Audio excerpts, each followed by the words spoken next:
Alrighty, so let me just introduce myself a little bit, but before we start, I want to let you guys know the chat box is open throughout this entire webinar, so feel free to ask any and all questions. At the end, I'll go through each and every one and do my best to answer them. And then we also have a link for a discount to Picmonic at the end. So for the next 24 hours, you'll get 30% off any Picmonic subscription. So stay tuned for that. And if you miss anything or you want to rewatch something, this entire webinar is being recorded and will be on Picmonic's YouTube within the next 24 hours as well. All righty. So let's get started. So I don't know if any of you guys know me already, but my name is Preeti, aka Dr. Mahal. I am now going to be a PGY2 family medicine resident at Henry Ford Hospital. I went to school at the American University of the Caribbean in St. Martin. I was born and raised in the suburbs of Detroit. Always knew that I wanted to go into medicine, serve the community, serve the urban community, those that have faced social inequities. And I've always wanted to come back to Detroit, come back home. So that was my motivation to get through med school, and I matched my first choice. Tomorrow is my last day of my first year residency. And from there, we'll see what happens.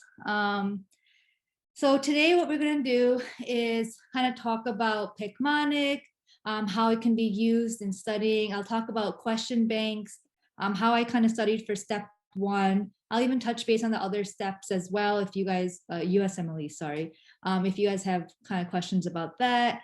And then kind of tie in a newer test bank that's out in the market and how you can kind of correlate that with Picmonic. So I personally did use Picmonic. I don't like preaching about something I am not passionate about. So I discovered Picmonic my first year of med school during my anatomy class. I tell you, that class was brutal. And for me, it was mostly musculoskeletal, learning the bones, learning the muscles, insertion sites, functions. And for me, it was just an abundance of information to learn in one moment of time. So I somehow stumbled upon Picmonic. I'm not sure if it was through Instagram or just through ads that I saw on YouTube, but it popped up and I'm like, let me give this a shot and see if it helps. Because what it was shorter videos that kind of got to the point, but also had that visual learning aspect attached to it.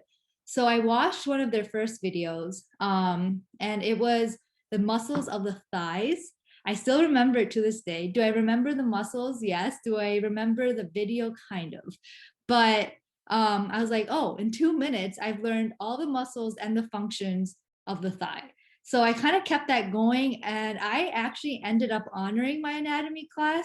And I have to give credit to Picmonic because that's one, I learned I was a visual learner. But also two, it made learning something so much easier for me because it was short, it was to the point, and it really helped me memorize the topics. Now, it wasn't I'll watch the video once type of thing and then, I got it. It was spaced repetition. And this is something we're not taught in med school. We're not ever taught in general how to study. Some places now will kind of make you take quizzes and teach you your learning styles, but you're kind of tossed into med school like, here's in a fire hose abundance of information, get it and score well. And you're like, okay, well, I see my peers are doing this, but it's not working. What do I do? And you're kind of like learning your own learning styles to become an effective learner in order to become an effective test taker. And unfortunately, when you enter the field of medicine, the tests are never ending. Not just the tests in school alone, but also you have 3 USMLE exams or 3 COMLEX exams. And then you have boards after that, your specialty. And every year of residency, you'll have practice boards that you have to do to track your progress. And, if you can kind of grasp onto what study strategy works the best earlier, you can kind of carry that forward. And I kid you not, I'm in residency and I still use Picmonic. I will pop on because I'm like, okay, I know I have to use this antibiotic, but if someone pimps me on this, I will not be able to tell them why I have to use an antibiotic. And I'll just pop onto Picmonic and watch the video and, score some easy points there with my attendings. So that's one way I've kind of carried Picmonic with me throughout the years, since a first year med student all the way to almost a second year resident. And I do see Picmonic in general kind of carrying with me throughout my life course of um, becoming an attending as well, just because the learning never stops in medicine. Um, so with that said, how do you learn about what type of learner you are? There's multiple ways, but I think if you go online and you kind of search, there's like online quizzes about learning styles. Take those quizzes and see where you kind of score. Are you a visual learner? Are you a tactile learner? And I don't remember the rest. There's like 4 or 5 different kinds, but which type of learner are you? And try using strategies that way. But regardless of what type of learner you are going to be, you find out that you will have to use test banks. Test banks are something that will never ever leave your side, no matter how far you get along in medicine. So personally, for step one, so this was way back in like 2017. I took step one, I think 2019. All right, yeah, I started med school in 2017. But during that time, during med school, I was using USMLE RX. And I was kind of doing those questions catered to whatever topic we were learning in school. So if we were learning antipsychotics in pharmacology, I would be doing the questions on USMLE RX related to antipsychotics only. And then that way it kind of prepared me for our final exams, which were NBME styled questions. And then, more towards my last semester of my second year and preparing for our practice step one exam and step one in general, because that time step one wasn't just pass fail, the score really mattered. I started using UWorld, and you don't really understand how to use these test banks because you're like, okay, I'm going to do 40 or 80 questions today and review them. But I think it took me till step 2 to realize how to use test banks effectively. And that's like, all right, I got this topic. Let's see. You had a question about diabetes, for example, and you got the management wrong. So you're like, all right, so I got this question about diabetes management wrong. And, as students, we're most likely going to read that explanation under UWorld or, whatever test bank you're using, and you move forward. But a more effective strategy is, okay, so that means my knowledge in diabetes, for example, is lacking. So I need to review that topic in general. And you can go to any resource you trust to, learn about that topic, learn about diabetes. What is it? What's the pathophys? How do you treat it? What are the side effects of it? What are some long-term comorbidities that can, be a sequence of diabetes? What are some complications of unmanaged diabetes? So, because the thing is, you have this question on one topic, but they can reword that topic in several different ways. So, focusing on, I got this question about management wrong and kind of honing in on just the management won't really grow your foundation as well. So this is where test banks that integrate knowledge are very, very important. At the end of the day, UWorld is always going to be the standard regardless. I feel like with step 1, step 2, and step 3 as well, I used UWorld, but then I also realized that UWorld is great for that short-term cramming period. Like, okay, I have a month or 2, let me go through UWorld. But how can you have that long-term retention of this knowledge? And that's where you can also, there's a ton of different test banks that I know of now. There's AMBOSS, there's Kaplan, there's USMLE RX, I believe they're still around. But also now there's something called TrueLearn. And these are test banks that you can use while you're learning throughout the years, because spaced repetition, and spaced learning provides you that long-term retention. Whereas doing something, cramming a topic or cramming for an exam, regardless if it's in med school or for the boards, you are not going to retain that information for a long period of time. And I can tell you, the stuff that I learned, I was told whatever you learn in step 1 will never come back to you. That is wrong. I was pimped on topics from step one where I'm like, all right, I wish I didn't cram this topic, or I wish I learned this topic in more detail. Does it happen very often? No, but does it happen? Yes. And stuff, it's kind of like easier speaking stuff than, what's a biochemical process of, I can't remember, glucose metabolism. Like, they won't ask you every single step, but you should have a good understanding of how is glucose metabolized in the body. And if someone pimps you on the major enzymes involved, you should be aware of which enzymes are involved, which medications affect those enzymes. So the thing with medicine is the knowledge builds throughout the years. The knowledge builds from step one, step two, and in step three, it's all incorporated together. So if you can grow that foundation in the beginning, or even now, regardless of which stage you're at, it's never too late. It only helps you going forward. So this is, since we're with Picmonic, and we want to discuss about how we can integrate this resource of Picmonic with test banks. A great resource that's actually worked right now is TrueLearn has partnered with Picmonic. And TrueLearn does the same thing as UWorld. You'll take the question, you'll do like a bunch of questions, 40, 80, sometimes 10, depending on what time permits. And then it'll show you incorrects, your corrects, give you explanations. But at the end, when you go to their main screen, they'll have little smart cards. And in the smart cards, they're kind of like topics that you've gotten wrong, and they will kind of force you to do this everyday spaced repetition to ensure that you are reading the information every 2 days, every 3 days, every 7 days, in a way that you never forget it. And it's a good way of kind of honing in on your weaknesses as well, rather than keeping tabs of, oh my God, I've gotten questions on endocrine wrong this many times. It will just tell you, okay, so this is a topic you've gotten wrong so many times. Here's like, we'll just make sure that you're exposed to it more and more. And the way it kind of correlates with Picmonic is that if you have a topic you're getting wrong, it will link you to the Picmonic video related to that topic. And I know a lot of individuals use Sketchy, and I have also used Sketchy Micro and Farm. But when towards the pharmacology aspect, the Sketchy videos get very lengthy. And I am someone like, let's get to the point, give me the knowledge, and I will move on. Time is very limited sometimes. And that's why I kind of preferred the Picmonic videos, because they were to the point, they were short, concise, and they were easy to remember. If I'm watching a 30-minute Sketchy video and I kind of got 1 or 2 points out of it, I'm just like, oh, okay, I didn't really use my time wisely.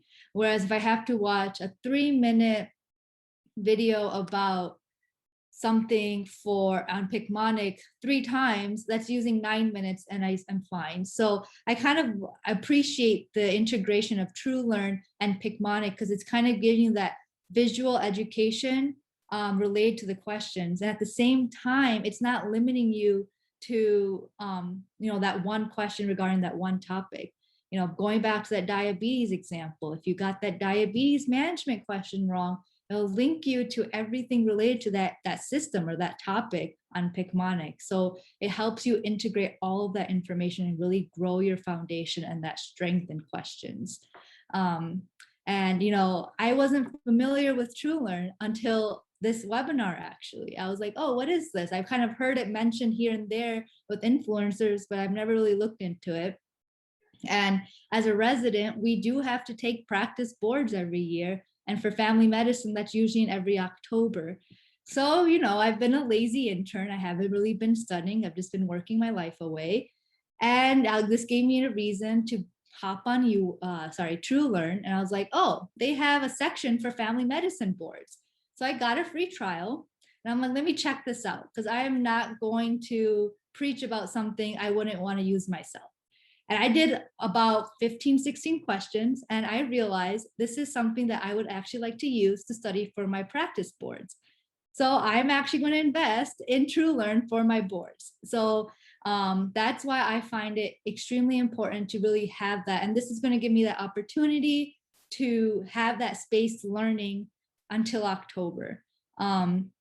So that's my little spiel about question banks and how you can integrate TrueLearn and Picmonic. And I think this is a great resource to use if you are confused about where to start, and if you're early on in your career, or like trying to prepare for boards but not really there yet.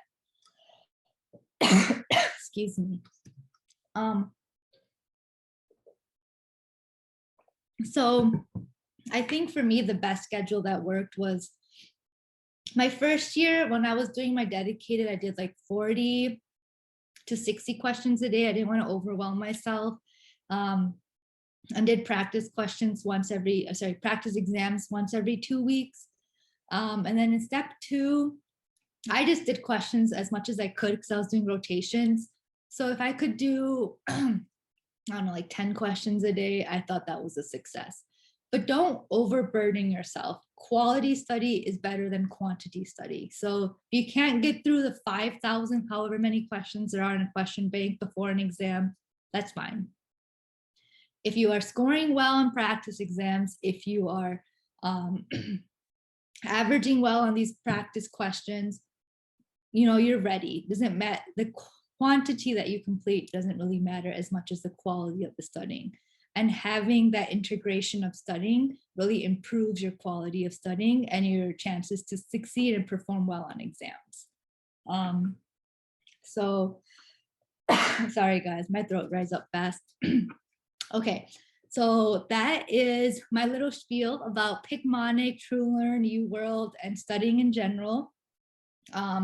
It's great to cover high yield topics. It's great to kind of create that strength in something you're weak on, make connections that you haven't made before. And I highly recommend it. Again, it's something I've used in med school and will continue to use going forward as well. So with all of that said, if you guys have any questions, I'm going to go to the chat box right now, throw them my way, and we'll answer some questions. And then we can wrap this up. My inbox for Instagram is always open. So you guys can shoot me some messages there if you have any questions outside of this webinar today. And again, the webinar is being recorded if you want to rewatch anything, because I feel like in 30 minutes, there's so much to cover, but so little time. So I'm gonna open the chat box and we can start going through questions. This always happens to me. All righty. You got someone from Seattle. Hello, Kate. You got someone from Colorado. I really want to go to Colorado, by the way, but ticket prices for flights are insane these days. All right. So first question.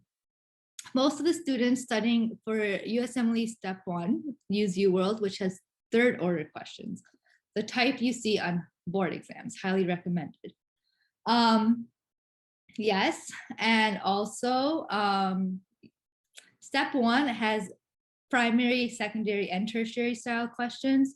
So as I said, I would always recommend UWorld for all 3, but for someone that is not in dedicated but looking for a test bank to use, there's other options, and having something like TrueLearn integrated with Picmonic is a great resource if you don't know where to start. I mean, you can always start with a free trial. It's not asking for an investment, and see if that works for you. There's also Amboss. That's also a great resource that integrates knowledge, resources in regards to, it's kind of like integrating up to date with question banks. So that's a great resource as well.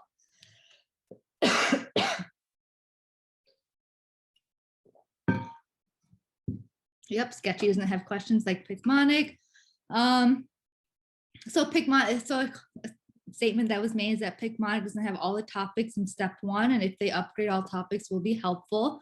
So I do know Picmonic has integrated with the first aid book as well. So if you kind of go, navigate yourself on the website, there's an area where you can click on first aid, and the pages of the current first aid and the videos related to those topics are there. Again, the high yield topics will be there. The ones that will for sure show up on your tests will be on Picmonic. There may be some lower yield topics here and there that, aren't on Picmonic, and you can always reach out to them and ask them, if they could make a video on it, because Picmonic is constantly upgrading and updating their platform as well to make sure it stays with the time, stays with the exams, and stays with the needs of the students as well. So never hesitate to reach out to the Picmonic support team.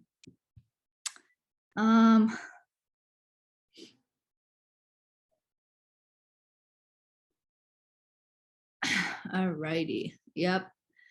So yeah, there are books that you could read for all of these specialty-based exams as well. For the family medicine, we have the AAFP and the ABFM, but our program doesn't pay for those resources until third year when we're actually preparing for boards. The AAFP does have free questions, but they aren't like test banks. They're kind of like PDF forms. So that's why personally for me, I prefer getting a test bank. But everyone studies differently. So whatever works best for you. On one other individual said, I am considering boards and beyond to prepare for step 1 in classes. Would you recommend TrueLearn over boards and beyond or AMBOSS? Again, so this goes more so based on what works best for you. So I personally wish I used boards and beyond starting my first day of med school, watching the videos, going along with my material. So by the time I realized boards and beyonds existed, it was near my dedicated and there was no feasible way of kind of going through all of boards and beyond's videos and getting through UWorld and doing their questions. So if I could go back, would I tell my younger self, hey, you might want to start boards and beyond videos day 1? Yes, I will have to say that is my favorite resource in regards to, starting med school. If you could kind of integrate those lectures with what you're learning in school, if you need a supplemental resource outside of your lectures. Some people, they were fine with whatever lectures they have used in like lectures they have in med school, so they don't need any supplemental learning tools. So it all depends on if you feel like you need more or not. Have you had experience using Lecturio? I actually have not. I don't know too much about it, so unfortunately I can't really give you much feedback on that. All right, so this is not a question about Picmonic. I'm one of those people who really does well in UWorld, sucks when it comes to NBMEs. The same question, the way it is worded, easy on UWorld, it just confuses me on NBMEs. It's not a language thing, it's more me being used to UWorld and being less exposed to NBME's design / way to ask something. So this was also my thing. NBME, I hate how they ask their questions, but unfortunately, they are also the test writers for the USMLE. And I think if you kind of spend more time not learning the material, but learning how to take the test, like, sit down and review, why did I get this question wrong? What part of this question stem confused me that made me pick that answer?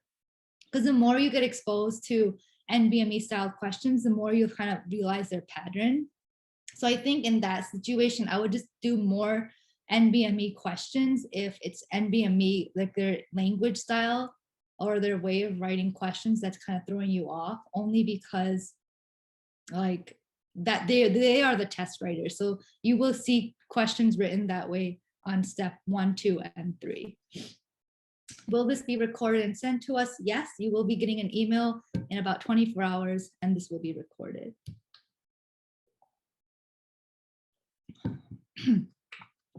Most of the questions in the USMLE, around 70%, are related to pathology. How did you study pathology for boards? How much pathology did you have at AUC? We had pathology split up at AUC in 2 semesters. So we had pathology 1 and then pathology 2, and we did it systems based. So that's how we learned pathology at AUC. It was more towards our last 2 semesters because again, it is very heavy on the USMLE. I studied through, let's see, I tried using Pathoma, but it wasn't detailed enough for me. So I actually used my notes from AUC to study it, and I reviewed first aid, and I actually ended up watching some boards and beyond video for pathology because that was my weakest subject as well.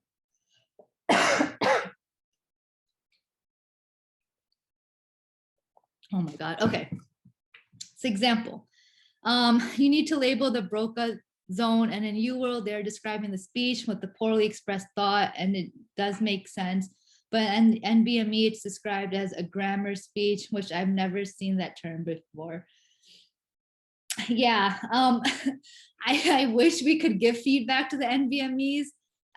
They have a mind of their own, and they have a language of their own. I personally have never seen that term used myself. But at the same time, I will like to say that about like 20% of the steps are practice or research-based questions. You don't know which questions are. So kind of what got me through all of my exams, because I do have really bad test anxiety, is like if I was stumped on a question or I didn't know a question, I was like, you know what, this is probably a research question. Clicked on an answer I thought was the best and kept moving on. It's okay to miss questions here and there. No one can get 100% on any step exam, but if you see something like that more often, I think that that's something I would personally would Google and kind of learn more about what that means and why that term is used over how UWorld describes it. But I personally have never used that speech as well. This is moving. Okay. Any suggestions for someone who is out of school for 5 years and haven't completed boards yet, had to take time off? Honestly, it depends on what your knowledge base is at. If you feel like you need to spend time to study, I would start off with probably something like Boards and Beyond, which kind of teaches you in depth, and then supplement it with question banks that work best. But if you feel like I retain quite a lot, then maybe going straight to the question banks. But it depends on what you remember and where you lie foundationally right now and what resources you may need. All righty. Could you walk us through a day in the life of your study routine and how you use Picmonic as a resource? Yeah, so for me, I heavily used Picmonic my first year, and it was pretty much like after lectures, I would review that lecture, and then whatever topic of that lecture I didn't understand, I would just quickly watch the Picmonic video and then go back to reviewing the lecture. And then I wouldn't look at that video again until I'm studying for the exam. And I would just quickly watch all of those videos related to the topic and then review my lecture notes. And then it kind of like towards the final exam, whatever videos I hadn't really retained as well, or I wasn't seeing in my dreams because of anxiety, then I would just rewatch those as well. I am a visual learner, so I did dream of whatever videos I would watch, especially as closer I got to my exam.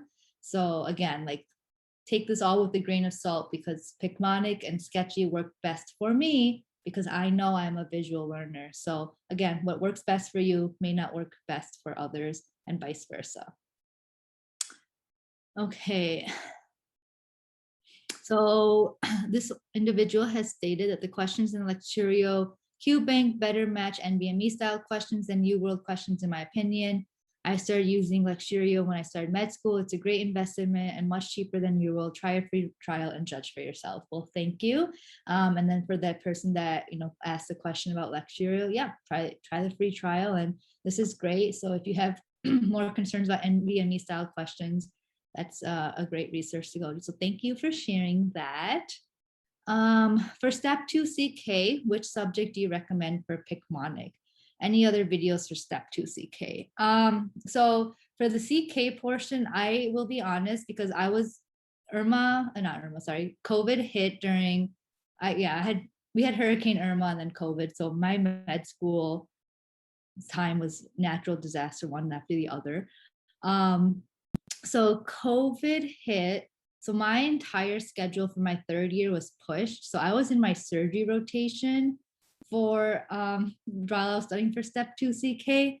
So I'll be honest, I only used UWorld, and when it came to anything related to anatomy and drugs, I used Picmonic. Otherwise, I didn't really use Picmonic that much because I had very limited time. All right. I also don't want to go over on time, so I want to just make sure that this doesn't get cut off. I'll answer a few more questions, and then if you guys I'll answer these last two things. And then if you guys have any other questions, feel free to message me on Instagram, or I will put out an email on here as well that you guys can email me, and I'll get to them as soon as I can. Okay. I don't want to leave you guys hanging. All right. So the next one is any test anxiety tips and help with motivation, procrastination, feeling stuck when you're studying. So when you are procrastinating or feeling stuck, that means you're near burnout. I would step away from the books and literally go do something like to do for fun. You don't need a gun-ho study 8 hours, 14 hours every single day. Take a break. It's okay to be human in medicine. And that's actually what kind of gets you going and keeps you going. So for me, test anxiety wise, I found strength training to be my outlet. I was working out every single day before step 2, and I saw a huge increase from my step 1 performance and my step 2 performance, and how I felt walking out of step 2 compared to step 1. I also, for all of my exams, when I say all, I mean like step 2 and step 3, I did jumping jacks in the bathroom between the breaks I did in the exam. I may have looked like a crazy person, but I got the blood flowing, and it really helped me to keep it together and get that exam over with. So if you want to be crazy like me, you can try the jumping jacks in the bathroom between sections, but try it at home before you actually do it in the test center. Is Picmonic for optometry, useful for optometry students? I don't know much about what you learn in optometry school, but if you guys do learn basic sciences like, biochem, genetics, let's see, anatomy, physiology, pathology, pharmacology, then yeah, you could probably find the resources you need on Picmonic as well. So my link for 30% off on a Picmonic subscription is listed in the chat below. Let me also just put down my email for you guys so you guys can email me if you have any questions. Scrubs@gmail.com. You guys can also find that email on Instagram as well. Shoot me a message. It may take me a bit to get back, but I'll do my best just because of residency and all. But I'm here for you. Let's make this a supportive environment. Medicine is hard regardless which stage you're at in your training, and the more that we can help each other grow, the better it is for the entire healthcare system as a whole. So thank you all for having me. Thank you for joining. I hope this was helpful. If not, I'm sorry. And if you have any specific questions, just shoot me an email or message. So thank you. Have a great day, and I wish you all the best of luck.